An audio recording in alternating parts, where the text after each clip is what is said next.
Assalamualaikum warahmatullahi wabarakatuh. Alhamdulillahi rabbil alamin wa bihi nasta'inu ala umurid dunya waddin. Wassalatu wassalamu ala asyrafil anbiya wal mursalin nabiyyina Muhammadin wa ala alihi wa sahbihi ajma'in. Ya ayyuhalladzina amanu taqullaha haqqa tuqatih wa la tamutunna illa wa antum muslimun.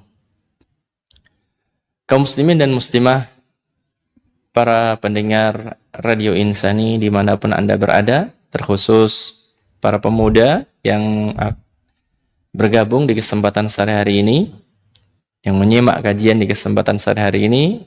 Alhamdulillah, segala puji bagi Allah Subhanahu wa Ta'ala atas segala nikmat yang Allah karuniakan kepada kita. Kita bisa bermajlis kembali di sore ini. Tentunya kita berharap Allah berkenan menambahkan kepada kita ilmu yang bermanfaat, yang nantinya akan memudahkan kita dalam ketaatan kepadanya. Amin ya rabbal alamin. Salawat serta salam semoga senantiasa terlimpah untuk panutan kita, Nabi besar Muhammad sallallahu alaihi wasallam, keluarganya, para sahabatnya, demikian juga umatnya yang setia hingga akhir zaman. Saudaraku sekalian, kaum muslimin dan muslimah, terkhusus para pemuda yang menyimak kajian di kesempatan sore hari ini. Pada kesempatan kali ini insyaallah kita akan membahas sebuah judul, menyikapi perbedaan. Saudaraku yang dimuliakan oleh Allah, merupakan sunnatullah yang berlaku pada hamba-hambanya, ketetapan Allah yang tidak bisa tertolak, ketetapan Allah yang pasti terjadi di tengah hambanya adalah adanya perbedaan antara yang hak dengan yang batil, ataupun perbedaan di antara penganut kebenaran sendiri, ada perbedaan. Itu merupakan sunnatullah yang tidak bisa ditolak, pasti terjadi. Ini sunnah kauniyah yang Allah Ta'ala kehendaki terjadi di tengah kehidupan umat manusia. Saudaraku yang dimuliakan oleh Allah, Allah Subhanahu wa Ta'ala berfirman di dalam surat Hud ayat yang ke-118 sampai 119.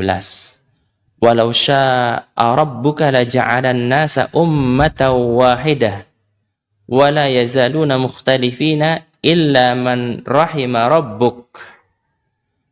Allah Subhanahu wa Ta'ala berfirman, walau syaa rabbuka, seandainya Rabbmu berkehendak, seandainya Rabbmu yaitu Allah berkehendak, la ja'alan nasa ummatan wahidah, maka pasti Allah akan menjadikan manusia umat yang satu. Wala yazaluna mukhtalifin, akan tetapi mereka manusia senantiasa berselisih, berbeda pendapat, illa man rahima rabbuk, kecuali orang-orang yang dirahmati oleh Rabbmu, kecuali orang-orang yang mereka mendapatkan rahmat dari Allah. Ini merupakan kabar dari Allah bahwasannya perbedaan pendapat itu adalah sunnah kauniyah, ketetapan Allah Subhanahu wa Ta'ala yang pasti terjadi. Tidak mungkin tidak. Manusia berselisih. Manusia berselisih. Berbeda pendapat. Saudaraku sekalian yang dimuliakan oleh Allah.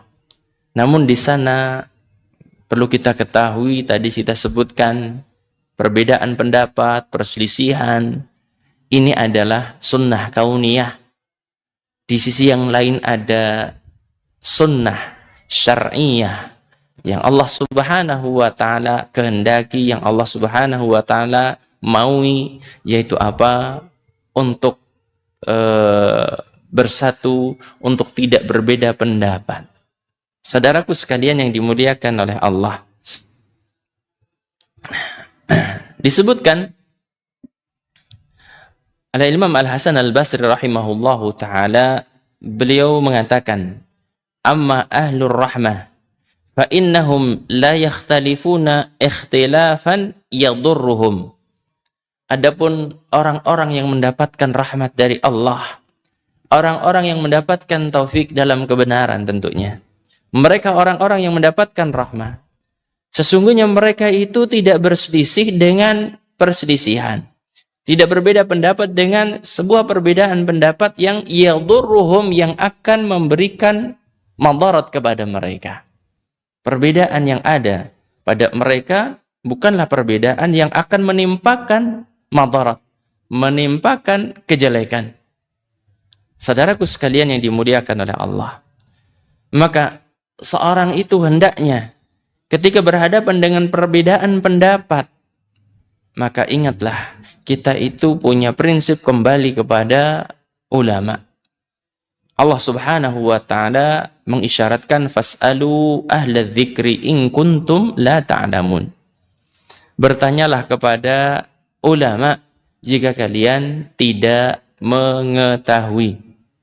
Maka kita ketika berhadapan dengan perbedaan, kita kembali kepada para ulama, tentunya para ulama ahlus sunnah, bukan ulama-ulama yang jauh dari Al-Quran, bukan ulama-ulama yang jauh daripada sunnah, tetapi kita mengikuti kembalinya kepada para ulama ahlus sunnah yang mereka bersikap ketat atau tegas dalam permasalahan pokok yang disepakati oleh para ulama ahlus sunnah, dalam masalah pokok agama, dalam permasalahan pokok agama yang disepakati oleh para ulama. Mereka itu tegas, mereka itu ketat dalam masalah ini, dan mereka itu bersikap longgar pada permasalahan cabang atau permasalahan furu', permasalahan cabang yang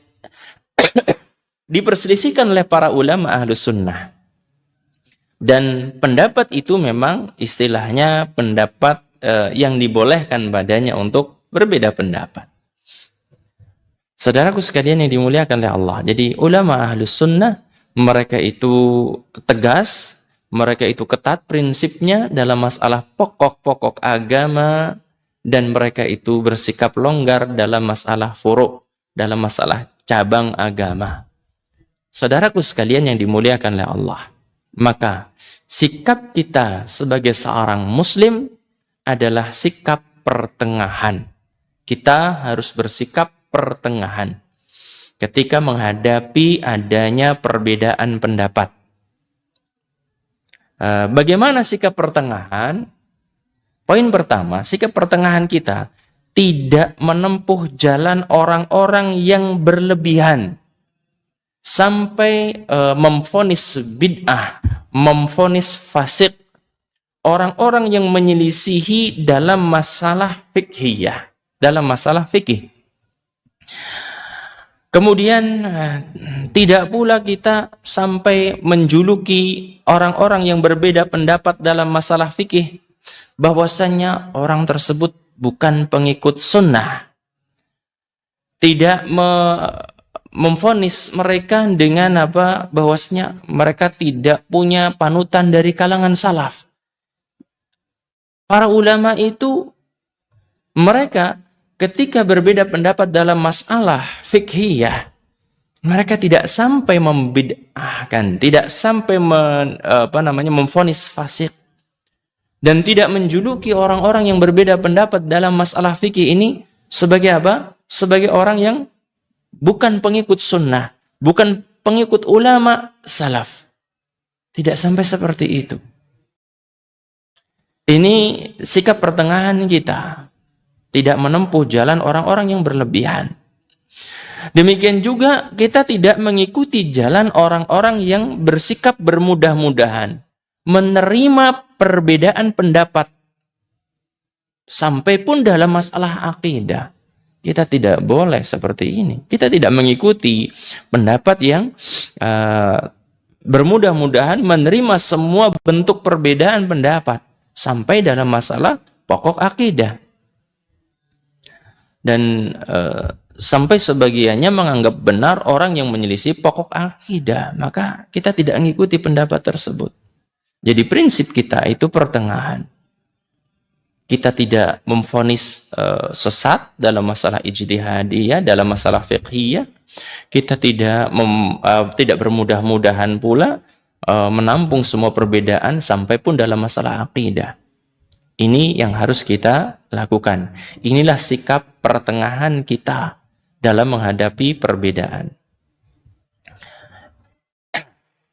Kaum muslimin dan muslimah yang dimuliakan oleh Allah, ada beberapa jenis ikhtilaf yang harus kita fahami, harus kita ketahui, agar ketika nanti kita berhadapan dengan perbedaan pendapat, kita itu bisa bersikap bijak. Nantinya ketika kita menghadapi satu perbedaan pendapat, kita bersikap dengan sikap yang bijak. Sebagian di antara kita mau belajar terus seperti itu, namun sayang tidak siap untuk menerima perbedaan pendapat. Ada orang yang senang belajar namun tidak mau membuka diri, sehingga dia belajar, akhirnya dia itu bersikap kaku, maunya menang sendiri. Kemudian apa buktinya? Apa bukti dari dia itu menang sendiri? Dia mencela orang-orang yang berbeda pendapat dengannya, berseberangan dengannya. Padahal khilaf tersebut adalah khilaf yang mu'tabar, khilaf yang diakui, khilaf yang para ulama sendiri berbeda pendapat padanya, seperti itu. Saudaraku sekalian yang dimuliakan oleh Allah, kita sebutkan insyaallah. Yang pertama adalah khilaf tanawwu. Khilaf tanawwu itu apa? Yaitu khilaf yang hanya sekedar perbedaan bahasa dan pengungkapannya. Khilaf tanawwu adalah khilaf perbedaan pendapat hanya sekedar dalam sisi penggunaan bahasa ataupun pengungkapannya. Sedangkan inti dan maksudnya adalah sama. Sedangkan inti dan maksudnya adalah sama. Ini dinamakan dengan khilaf tanawwu. Perbedaan pendapat yang namanya adalah tanawwu. Contohnya adalah firman Allah Subhanahu wa taala, ihdinas siratal mustaqim. Allah Subhanahu wa taala berfirman, tunjukilah kami jalan yang lurus. Ihdina siratal mustaqim.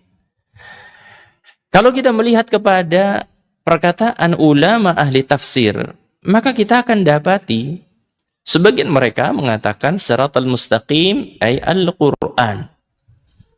Mereka mentafsirkan siratal mustaqim adalah Al-Quran. Yang lainnya mengatakan siratal mustaqim maksudnya adalah al-Islam. Sebagiannya lagi mengatakan siratal mustaqim itu adalah as-sunnah.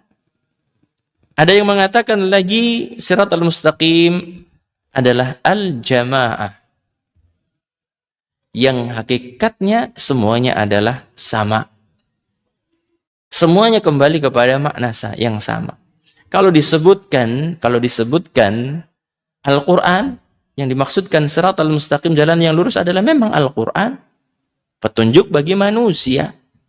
Disebutkan Islam karena memang inilah ajaran yang dibawa oleh Nabi SAW. Tunjukilah kami jalan yang lurus, jalan yang dibawa oleh Nabi, yaitu Islam sendiri. Ketika disebutkan sunnah, maksudnya adalah apa yang ditempuh oleh Nabi dan juga para sahabat radhiyallahu ta'ala anhum. Maka semuanya adalah kembali kepada makna yang sama. Kembali kepada makna yang sama. Jalan yang lurus. Ini dinamakan dengan khilaf tanawwu. Selanjutnya yang kedua adalah khilaf tadad. Khilaf tadad. Yaitu khilaf yang benar-benar bertentangan dan tidak bisa dikombinasikan atau tidak bisa dikompromikan lagi. Bertentangan, berbeda makna seperti itu. Dalam menghadapi khilaf ini kita perlu ilmu sehingga sikap kita adalah bijak. Ketika mendapati khilaf tadad semacam ini, maka kita harus memperbanyak pengetahuan, sehingga nantinya sikap kita ketika berhadapan dengan orang yang berbeda pendapat dengan kita itu adalah bijak, sikapnya dewasa, tidak serampangan dalam bersikap seperti itu. Khilaf tadad ini terbagi menjadi dua. Khilaf tadad terbagi kepada dua. Ada yang mu'tabar, yang diakui, dan yang kedua ghairu mu'tabar, yang tidak diakui, tidak dianggap. Jadi khilaf tadad ini ada dua macam, yaitu yang mu'tabar, yang dianggap atau diakui, dan yang tidak dianggap atau tidak diakui. Kita lanjutkan, kita jelaskan tentang khilaf mu'tabar. Khilaf mu'tabar yaitu masing-masing pendapat memiliki dalil. Masing-masing pendapat memiliki dalil sesuai dengan cara berdalil yang benar. Cara berdalilnya juga benar. Dalilnya ada, cara berdalilnya juga benar. Ulama yang berdalil dan mengambil pendapat tersebut juga mu'tabar keilmuannya. Jadi khilaf mu'tabar ini adalah pendapatnya itu sama-sama berlandaskan kepada dalil. Cara berdalilnya benar. Sementara yang mengambil pendapat tersebut atau ulama yang berdalil dengan pendapat tersebut juga mu'tabar keilmuannya, diakui oleh ulama yang lain, seperti itu. Ini adalah khilaf yang tadad dan mu'tabar. Mu'tabar.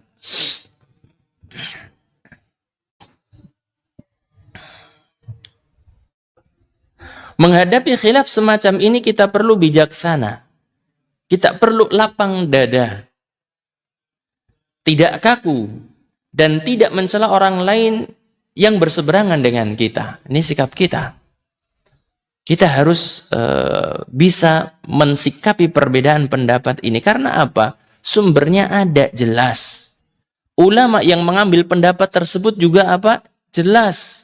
Ulamanya mu'tabar, diterima oleh ulama yang lain. Diakui keilmuannya. Jadi harus lapang dada, tidak kaku, tidak mencela orang lain yang berseberangan. Jangan pernah merasa paling benar dalam khilaf seperti ini. Jangan merasa sebagai orang yang paling benar dalam khilaf semacam ini. Apa tanda kalau seorang itu merasa paling benar? Ketika seorang merasa paling benar, maka akan menjadikan seorang itu mudah mencela orang lain. Ini diantara indikasi kalau orang itu merasa paling benar, mudah mencela orang lain. Ketahuannya seperti itu ya. Kemudian menyampaikan pendapat itu dengan menyombongkan diri. Menyampaikan pendapat dengan kasar. Maka ini merupakan indikasi kalau orang tersebut adalah adalah merasa paling benar. Dan kalau kita mau jujur sebenarnya, kalau kita mau jujur, ternyata itu semuanya karena seorang belum membaca dan mengkaji pendapat ulama yang lain. Yang mungkin saja pendapat ulama lain itu adalah kuat. Jadi merasa paling benar itu bermula dari tidak maunya atau belumnya seorang itu belum membaca atau mengkaji pendapat ulama lain. Padahal ulama tersebut pendapatnya memiliki dalil yang kuat. Maka saudaraku sekalian yang dimuliakan oleh Allah, kita harusnya bersikap dengan sikap yang semacam ini. Sehingga nantinya tidak akan memperkeruh suasana. Tidak akan menjadikan suasana tambah panas di antara dua kubu, misalnya semacam itu.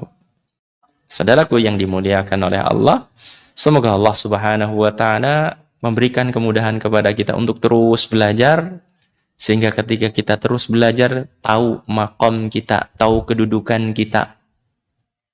Di hadapan para ulama, kita tidak meremehkan pendapat mereka. Semakin banyak belajar, semakin kita merasa, kita nggak ada apa-apanya. Semakin banyak belajar, semakin kita tahu bahwasanya ilmu kita adalah ilmu kita adalah sangat sedikit gitu ya. Semakin kita belajar, kita tahu, kita itu nggak ada apa-apanya, sedikit banget perbendaharaan ilmu kita. Saudaraku sekalian, kaum muslimin dan muslimah rahimani wa rahimakumullah, ini adalah khilaf yang mu'tabar.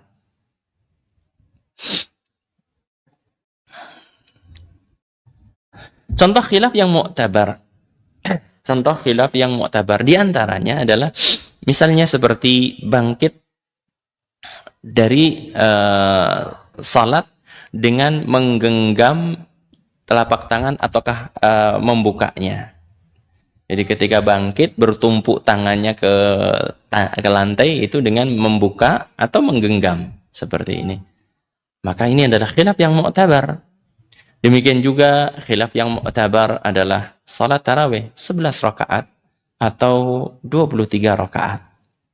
Ini khilaf yang mu'tabar di antara para ulama. Kita harus berlapang dada ketika berhadapan dengan khilaf yang semacam ini. Demikian juga turun untuk sujud misalnya, dengan kaki dulu atau dengan tangan dulu. Ini juga khilaf yang mu'tabar di antara para ulama. Selanjutnya adalah khilaf ghairu mu'tabar, khilaf yang tidak dianggap, tidak dinilai sebagai khilaf, karena pendapatnya tidak berlandaskan dalil. Dan yang berpendapat tidak dianggap keilmuannya, tidak diakui keulamaannya. Tidak diakui keulamaannya. Di antara contoh dari khilaf ghairu mu'tabar adalah, yang tidak mu'tabar, yang tidak diakui adalah Syiah. Mereka meyakini mayoritas sahabat Nabi SAW telah murtad, telah kafir. Sedangkan Ahlus Sunnah wal Jamaah meyakini semua sahabat Nabi adalah mukmin dan adil. Mukmin yang adil. Saudaraku sekalian yang dimuliakan oleh Allah, ini adalah khilaf ghairu mu'tabar. Karena mereka, golongan Syiah, tidak memiliki dalil yang membuktikan tentang apa yang mereka katakan, apa yang mereka yakini tersebut. Demikian juga contoh yang lain yang ghairu mu'tabar adalah nikah tanpa wali. Nikah tanpa wali. Nikah tanpa wali hukumnya adalah tidak sah. Karena wali merupakan syarat sah nikah. Tidak ada nikah kecuali dengan apa? Dengan adanya wali. Ketika diangkat perbedaan pendapat bahwasanya sah-sah saja seorang wanita menikahkan dirinya, maka sesungguhnya ini adalah khilaf yang ghairu mu'tabar, yang tidak diakui bahwasanya itu sebagai perbedaan pendapat. Saudaraku sekalian yang dimuliakan oleh Allah, sikap orang yang beriman ketika berhadapan dengan perbedaan pendapat, maka mengamalkan firman Allah Subhanahu wa taala. Allah Ta'ala berfirman dalam surat An-Nisa ayat yang ke-59. Fa in tanaza'tum fi syai'in farudduhu ilallahi wa rasulih. Farudduhu ilallahi wa rasul. Jika kalian berselisih pendapat, berbeda pendapat tentang sesuatu, maka kembalikanlah kepada Allah dan juga Rasul. Kembalikanlah kepada Allah, yaitu kepada Al-Quran. Kembalikanlah kepada Rasul sallallahu alaihi wasallam, yaitu kepada hadis-hadis yang datang dari beliau. In kuntum tu'minuna billahi wal yawmil akhir. Jika kalian benar-benar beriman kepada Allah dan juga hari akhir. Dzalika khairun wa ahsanu ta'wila. Itu adalah lebih afdal dan lebih baik kesudahannya. Ini merupakan tandanya orang yang memiliki keimanan kepada Allah, memiliki keimanan kepada hari akhir. Ketika terjadi perbedaan pendapat, tidak langsung mengambil sikap, Namun kembali kepada apa? Kembali kepada Al-Quran, kembali kepada hadits Nabi Sallallahu Alaihi Wasallam, tentunya dengan bimbingan para ulama. Semoga Allah Subhanahu Wa Taala senantiasa memberikan kelapangan dada bagi kita semuanya, memberikan tambahan ilmu bagi kita semuanya, sehingga ketika berhadapan dengan perbedaan pendapat, kita bisa berlapang dada, tentunya pada perbedaan yang itu masih diakui di dalam syariat kita. Wallahu a'lam bishawab. Untuk materi saya kira saya cukupkan sampai di sini. Selanjutnya mungkin ada pertanyaan yang mau disampaikan. Kalau bisa mungkin sekaligus juga tulisan bisa disampaikan, karena kadang soundnya agak terganggu seperti. Baik Ustaz, jazakumullah khairan atas semoga bisa bermanfaat untuk kita semuanya dan bisa menjadikan bisa menjadikan keberkahan bagi kita semuanya dalam membahas di kesempatan ini. Dan berikutnya Ustaz, kami akan bacakan beberapa pertanyaan yang sudah masuk di redaksi kami. Pertanyaan pertama Ustaz kami akan bacakan. Assalamualaikum warahmatullahi wabarakatuh Ustaz. Ustaz izin bertanya, bagaimana cara menyikapi perbedaan dalam keluarga Ustaz, terutama dalam hal ibadah Ustaz? Jazakallah khair Ustaz. Terima kasih pertanyaannya terkait mensikapi perbedaan di dalam keluarga, terutama dalam masalah ibadah.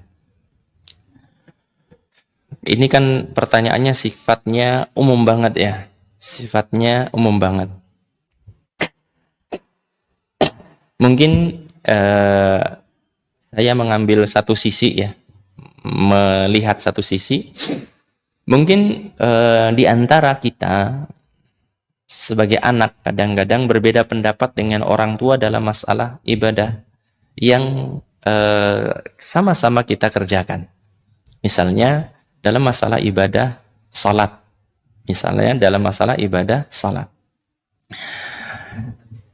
Ketika kita mungkin aktif di majelis-majelis taklim, kemudian kita mendapatkan pengetahuan baru tentang tata cara salat yang dinisbatkan kepada Nabi Sallallahu Alaihi Wasallam seperti itu, kita ingin menerapkan dalam kehidupan, dalam keseharian kita.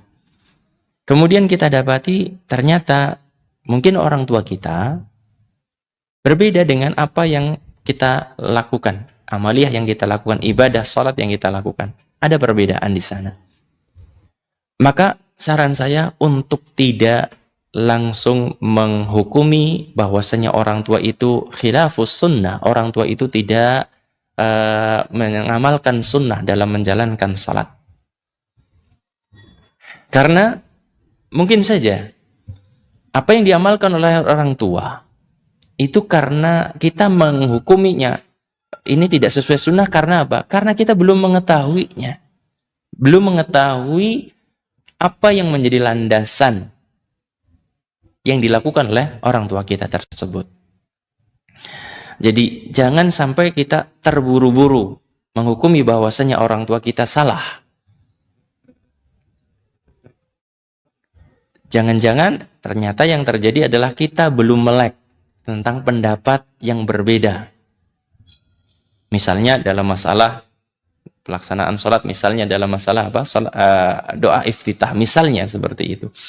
Kita mengamalkan sesuatu yang dinisbatkan kepada Nabi, yang lainnya mengamalkan doa iftitah berbeda dengan apa yang kita amalkan. Di sana ada doa iftitah yang lain, ada doa iftitah yang lain yang ternyata kalau kita baca ada di dalam kitab-kitab fikih gitu. Maka jangan sampai kemudian kita menganggapnya salah, menganggapnya kemudian tidak sesuai dengan sunnah dan lain sebagainya. Jadi pesan saya, jangan gegabah. Jangan gegabah untuk memvonis bahwasanya yang berbeda dengan kita kemudian itu tidak sesuai dengan tidak sesuai dengan dalil misalnya. Karena para ulama pendahulu kita, ketika mereka berpendapat, apakah mungkin para ulama berpendapat tanpa dalil? Kan nggak mungkin. Apalagi ulama madhab gitu ya. Kalau sampai kita vonis bahwasanya madhab ini tanpa ada dalilnya gitu kan, sesuatu yang terlalu lancang kalau kita katakan seperti itu. Karena apa-apa yang dituliskan oleh para ulama di dalam kitab-kitab mereka itu adalah istimbat daripada dalil tentunya. Mengagungkan dalil, mereka pasti, ulama madhab itu pasti mengagungkan dalil. Jangan sampai punya anggapan ulama madhab tidak mengagungkan dalil seperti itu. Mungkin seperti itu kita melihat dari satu sisi saja gitu ya, tentang perbedaan. Jadi sekali lagi jangan sampai ketika kita berbeda pendapat di keluarga kemudian kita gegabah, apalagi sampai kita memvonis bahwasanya orang tua kita misalnya kemudian ini menyimpang dari sunnah dan lain sebagainya, maka alangkah baiknya kita bersikap bijak dalam masalah seperti ini, ilmui lagi. Kemudian ketika mau memberikan nasihat misalnya memang sudah ditengarai ini memang tidak ada berlandaskan dalil sama sekali gitu, misalnya seperti itu, maka bijaklah dalam memberikan masukan, bijaklah dalam memberikan nasihat kepada orang tua ataupun keluarga kita. Wallahu a'lam bishawab. Baik Ustaz, jazakumullah khairan atas jawabannya. Semoga ini bisa membantu ya dari kerabat muslim yang bertanya. Baik Ustaz, pertanyaan berikutnya akan kami bacakan. Assalamualaikum warahmatullahi wabarakatuh Ustaz. Waalaikumsalam warahmatullahi wabarakatuh. Pertanyaan Ustaz dari hamba Allah, terkadang dalam mencari hukum ataupun suatu perkara Ustaz, saya mencarinya di website yang dikelola oleh Ustadz yang dipercaya keilmuannya, ataupun website yang berisikan fatwa-fatwa Ustaz. Jika masih bingung baru saya bertanya langsung kepada seorang Ustadz. Apakah hal tersebut sudah cukup Ustadz jika saya hanya membaca artikel ataupun fatwa Ustadz? Dan saya tahu hukum dari suatu perkara tersebut dengan membaca Ustadz, sehingga saya mencukupkan diri untuk tidak bertanya lagi kepada seorang Ustadz. Baik Ustadz, syukran jazakallahu khair. Terima kasih atas pertanyaannya.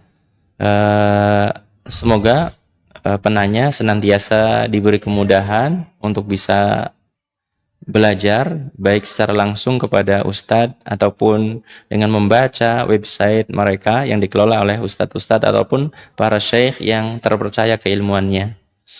Yang ditanyakan terkadang dalam mencari hukum perkara, saya mencari di website yang dikelola ustadz-ustadz atau website fatwa para ulama. Jika bingung baru saya tanya langsung kepada ustadz, apa sudah cukup jika membaca? Jadi saya tidak bertanya kepada ustadz secara langsung. Wallahu a'lam, tidak mengapa. Kalau memang aksesnya bisa dijangkaunya dengan seperti itu dan itu mudah, insya Allah maka nggak ada masalah. Dan itu sama saja kita bertanya kepada para ulama. Sama saja kita bertanya kepada para ulama, pada orang yang mengetahui, nggak ada masalah. Kalau seandainya di satu fatwa memang dibaca kemudian kita bingung, baru kita bertanya. Dan itu insya Allah akan menjadikan kita semakin kuat dalam pemahaman. Ketika kita membaca, ternyata kita dapati ada sesuatu kalimat yang belum bisa kita pahami misalnya. Kemudian kita tanyakan, ini maksudnya apa sih gitu. Maka ini adalah sesuatu yang akan membantu kuatnya pemahaman seorang. Jangan sampai kita kemudian malas bertanya tentang masalah, juga harus nunggu ustadz dulu ya, ketemu dengan ustadznya kapan dan lain sebagainya. Ini kan perlu kita ketahui juga. Jadi kita membaca dari penjelasan para ulama, para ustadz, tentunya dari kalangan ahlus sunnah wal jamaah, fatwa mereka, penjelasan mereka dari website.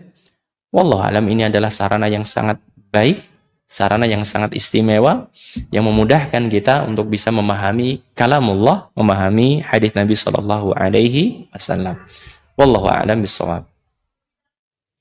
Jazakumullah khairan Ustaz atas jawabannya, tapi mungkin ini perlu digarisbawahi Ustaz ya. Yang dibaca itu fatwa-fatwa ataupun website yang itu sudah dipercaya ilmunya Ustaz ya, tanpa kita harus meninggalkan. Betul. Yang perlu kita garis bawahi tadi adalah fatwa ulama, para asatid ahlus sunnah wal jamaah yang diakui, yang muktabar keilmuannya. Itu yang harus kita garis bawahi. Wallahu a'lam bishawab. Ustadz, dan mungkin ini pertanyaan terakhir Ustadz yang bisa kami bacakan di kesempatan ini Ustadz. Dan sebagai penutup Ustadz, mungkin ada beberapa nasihat yang ingin disampaikan kepada kerabat muslim Ustadz. Tafadhol Ustadz. Saudaraku sekalian, kaum muslimin dan muslimah, para pendengar Radio Insani dimanapun Anda berada,